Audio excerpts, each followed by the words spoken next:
Okay, we talking about placentas. I'm locking in.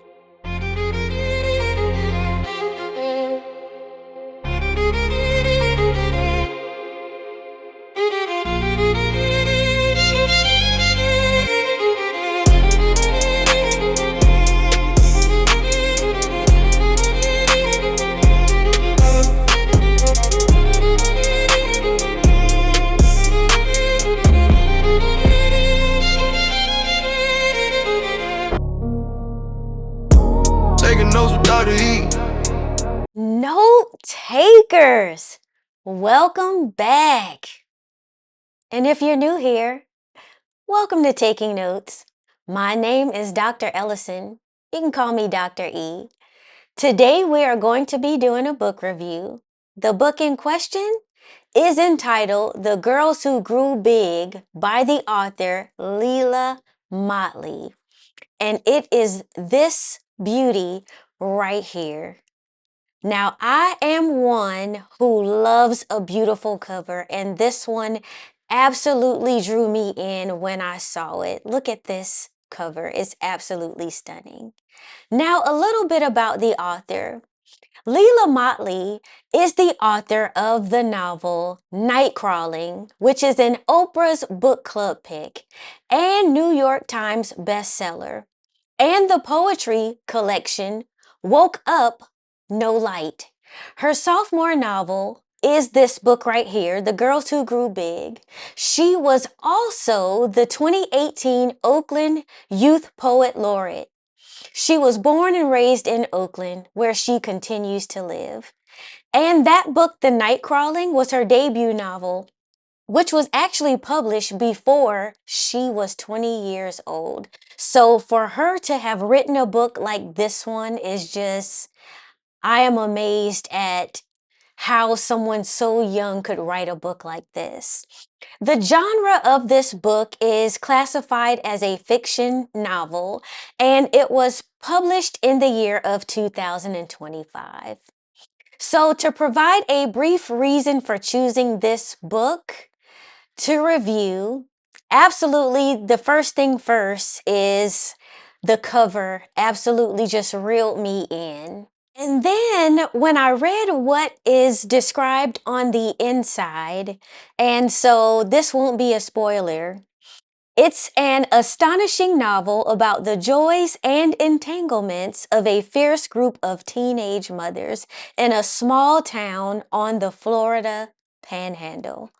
And it says that these young ladies were actually banished. So the main character of the story is a 16-year-old who found herself pregnant. And I really resonated with this story because I myself was a young parent. And so I'm going to do my best here, as much as I was in my feelings reading this book, to give you an overview of this book and try to avoid, to the best of my ability, any major spoilers. So, as I stated, this is about a fierce group of teenage mothers in a small Florida town. And just to highlight some of the main characters in their role, this book follows three teenage mothers, Simone, Adela, and Emery. Now, Simone is the eldest of the girls, and Adela is the main character. She's the 16-year-old. And then we have Emery, and all of them found themselves pregnant at a young age, and it kind of just follows them through their story. Another character that I thought was worth mentioning in this story is Adela's grandmother. So if you know anything about back in the day, if you got pregnant and you were young or you were still in high school, your family would just send you away. And that's kind of what happened to Adela when she found herself pregnant in high school. To avoid the embarrassment, to allow Adela to come back and kind of get her life on track, they sent her away down south. So if you know, that's what they used to do back in the day. So this book actually took place in a small town, Padua Beach, Florida.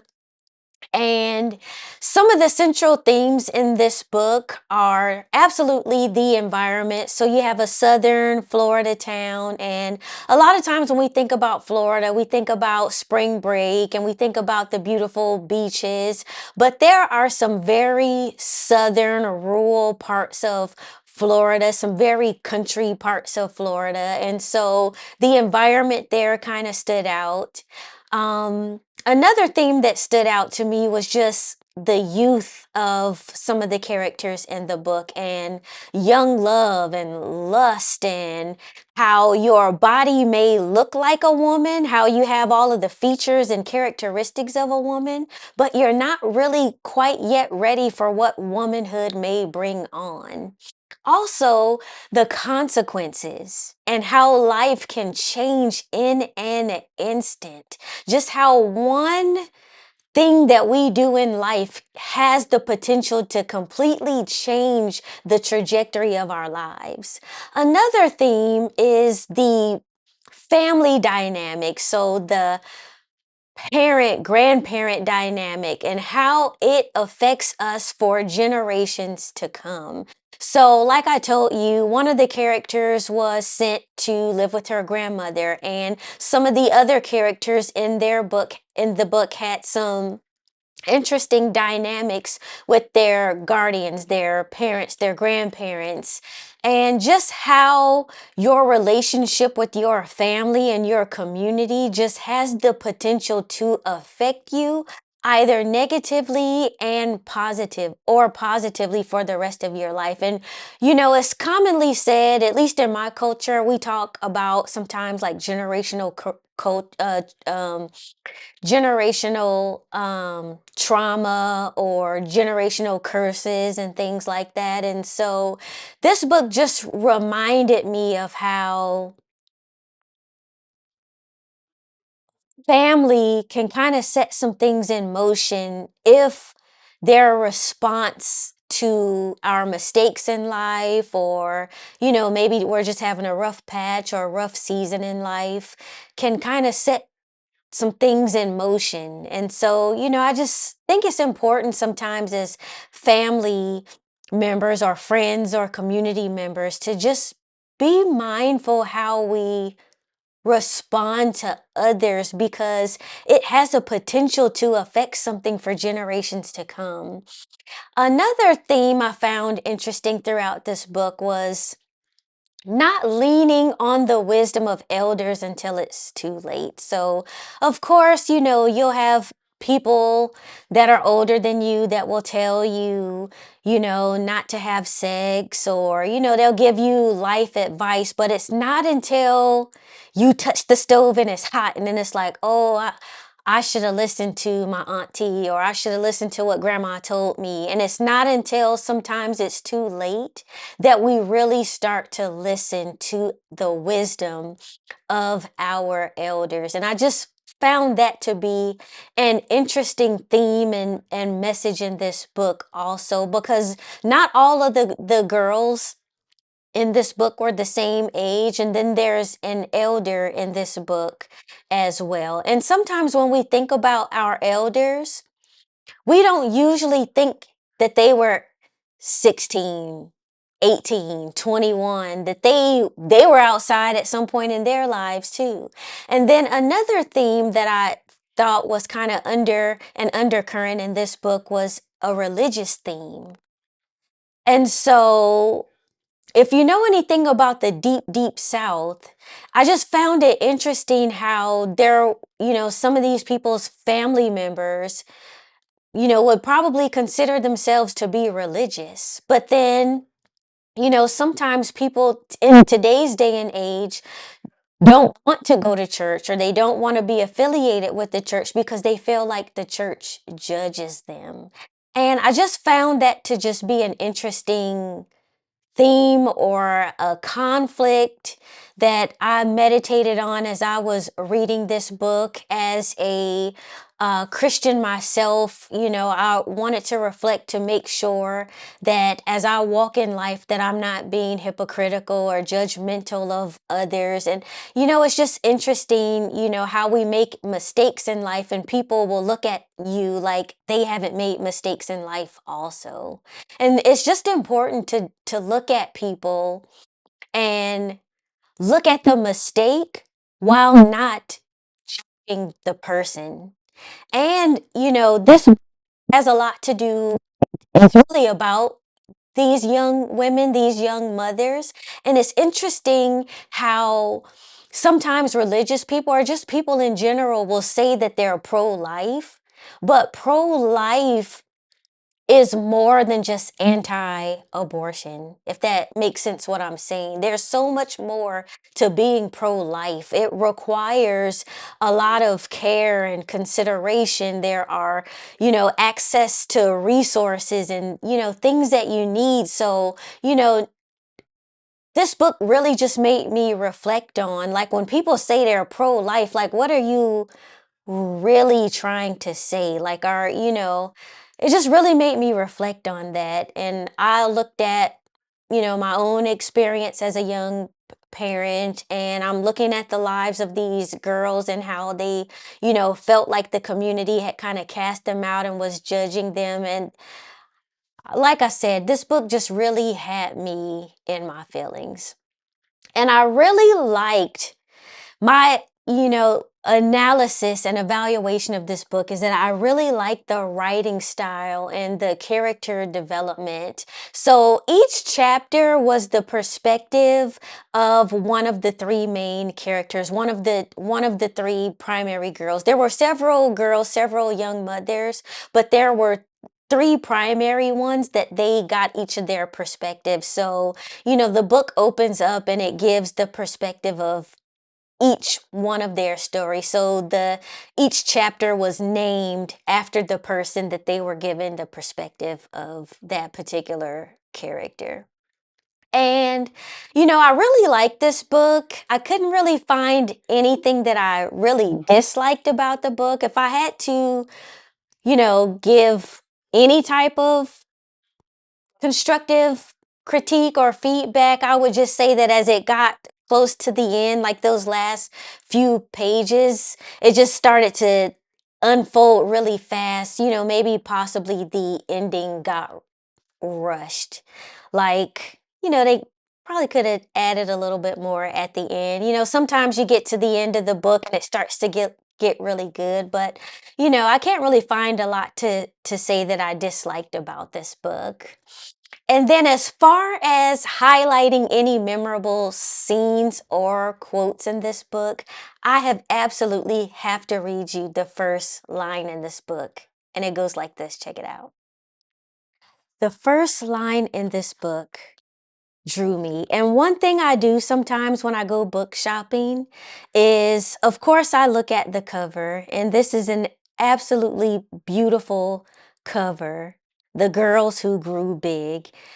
But when I read this first line, and sometimes I'll do that when I'm at the bookstore or if I'm shopping for a book online, I will read the first line to just kind of see like, oh, is this a book I can't put down? But the first line in this book reads like this. Nobody ever warns you about the placenta. Like you spend days seizing and stretching open to get some shoulders out your coochie. And then the baby, or babies in my case, are writhing in your arms and you realize it's not even over. I was cracking up like, what? Nobody ever warns you about the placenta? I said, okay, I have to read this because the title of the first chapter is Simone. So I'm assuming it is one of the girls at this point. I don't know if she's the main character or not, but I'm like, okay, we talking about placentas. I'm locking in. And then later on in the book, there is a scene that I want to share with y'all. And let me tell you about this scene. It says, years later, during a cold winter with the twins, I was in the library reading a book about Florida, and all it had been when I started crying right there on the floor in the stacks, while my toddlers slept wrapped in blankets beside me, 'cause I got to the section about our little part of Florida, and it broke my heart. Those are two, there's many memorable scenes in this book, but those are two memorable scenes. And I really like this one because one of the young ladies is in the library and she picks up this book about the history of Florida. Now, I told you they're in a small little town in Florida somewhere. And when she learns about the history of where she's at, it just broke her heart. And what we don't realize oftentimes is that learning history makes it all make sense. A lot of times we can't make sense of the world or make sense of the circumstances or make sense of why people are behaving the way that they do or why the government is the way that it is or why, things may be so tough for people like me or, for my gender, for example. But then you get a hold of some history. Like, for example, you get a hold of the Bible and then you find out about yourself, or you get a hold of the history of your state, or you start to get a hold of perhaps somebody else's history and it changes your perspective and it all makes sense. And I really like this library scene. One, because like I shared with you before, I grew up in a library and I had some learning challenges. And just hearing how her actually taking the time to read and learning about the history of her state and how it just broke her. I just really like this scene. I really do like this scene. And it just had me to reflect on how there is a concerted effort today to try to erase certain parts of our history. But we really do need to learn our history so that we're not repeating the mistakes of our past. And those are two memorable scenes. Like I said, there are many of them. And then there are some unique features in this book. And one of them that I want to bring to light is the acknowledgments. So once you finish the book, in the very back, the author does her acknowledgments.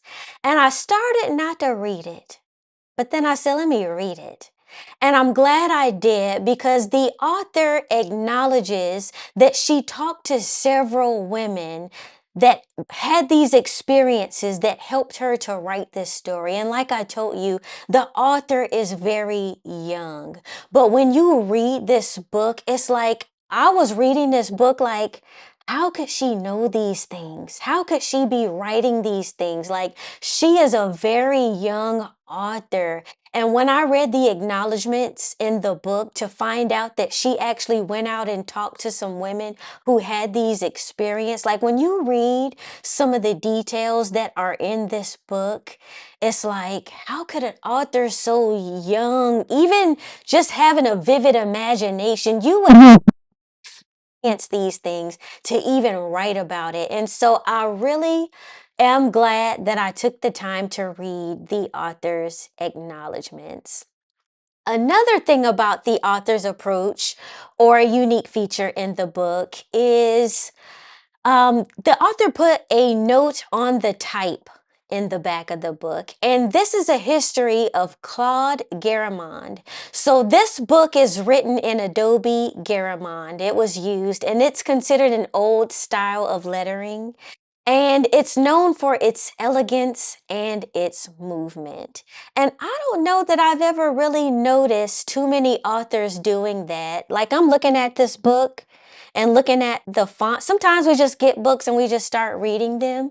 But after I read the acknowledgments, I'm like, oh, this book is, they use the Adobe Garamond font, and they actually put the history back there on that particular font. And I really like that the author took time to carefully select which type of font that she would use for this book. Now, my personal response. This book had me in my feelings. There were some times in this book where I just put it down for a couple of days. I was able to relate to an aspect of each one of the characters, and I really like that reading these fictional novels gives you empathy for real people. I felt personally connected to the characters in this book. I saw myself in this book. It allowed me to see how other people might have looked at me as a young parent in this book. And when you know better, you do better.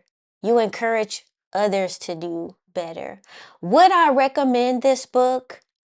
Without a doubt, I absolutely would recommend this book. And who would I recommend this book to? Everyone. Now, this may not be everybody's cup of tea. Not too many people may not want to read about young teen moms or young parents, young mothers. But I would say everyone, but especially people responsible for government and local support programs. People need to care for other people. We really do need to care for other people. And if, there are no government programs or local programs, what about the religious programs? What about the community of people? It is so easy to look at somebody and judge and to say, well, why don't they work? Or why don't they do this? Or why did they do that? But you know what? It could be you. It could be you. It could be you. It could be me. Any of us could make a mistake. Any of us could have a breach in our decision making and do something, and you never know what could happen. I would say that religious people need to read this book. How does your moral compass tell you that we are supposed to treat our neighbor? How we are supposed to treat foreigners? How we are supposed to forgive and be loving and kind to others? And I would just say that I think religious people need to read this book. Are we just so quick to cast people off and write them off because they've made a mistake?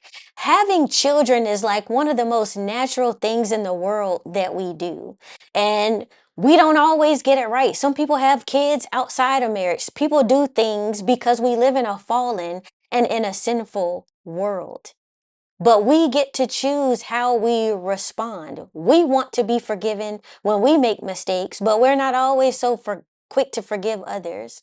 I would also add to that, I think men need to read this book. Sometimes I think it may go overlooked sometimes, the toll that having children and having newborns and infants, the toll that that takes on your mind, your body, your identity, and especially if you're a young person and you haven't even figured yourself out yet, now you have a little one to care for. And so I would say that this book can probably give men some insight a little bit in how, a young woman or women think when it comes to mothering children. And sometimes what we think about our kids and how we think about ourselves, sometimes we think some crazy stuff sometimes. And then, if I could mention any similar books or works for comparison. So, this was a really good book, but it did put in mind a book for comparison, and that is the book Take My Hand by the author Dolan Perkins Valdez. And that book looks like this. Isn't this cover absolutely beautiful? And this is a 2022 novel, And it is about a post-segregation Montgomery, Alabama family planning clinic. And this takes place between the years of 1973 and 2016. And why those two books are related, because this book, Take My Hand, also deals with young women and them having autonomy over their body, and how I don't want to give too much of it away. So I'll just read a little bit from the insert. It says, a searing and compassionate novel about a young Black nurse's shocking discovery and burning quest for justice in post-segregation Alabama. And it talks about how these young ladies um, didn't really have the education and information they needed about their bodies and family planning and what all that means. And it just reminded me of this book, Girls Who Grew Big. And this book, Take My Hand, this book had me in my feelings too, because man, women, we just be going through some things sometimes, I swear.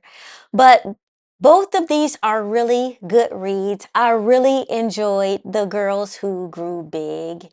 And I just want to know what you are reading. I enjoyed these books.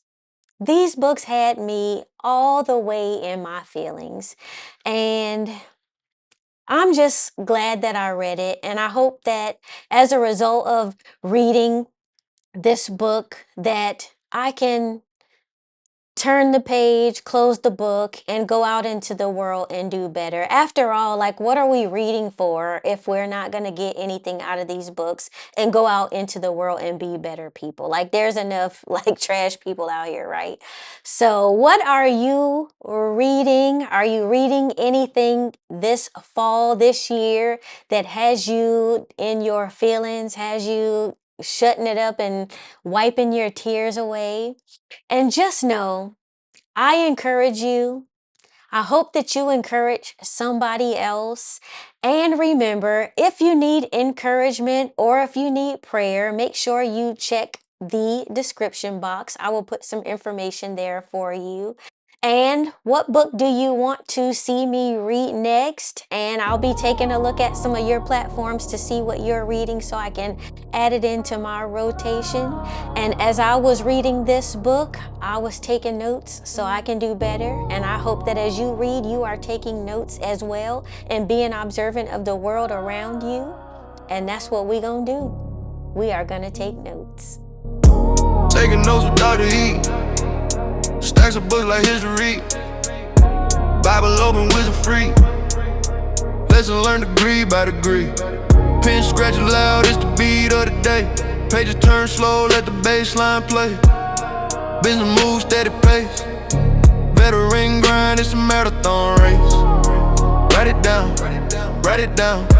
Wisdom spins around this town. Bible truth, business crown. Taking notes, how I wear the gown. Southern sky, stars so wide. Deep bass songs, I'm fortified.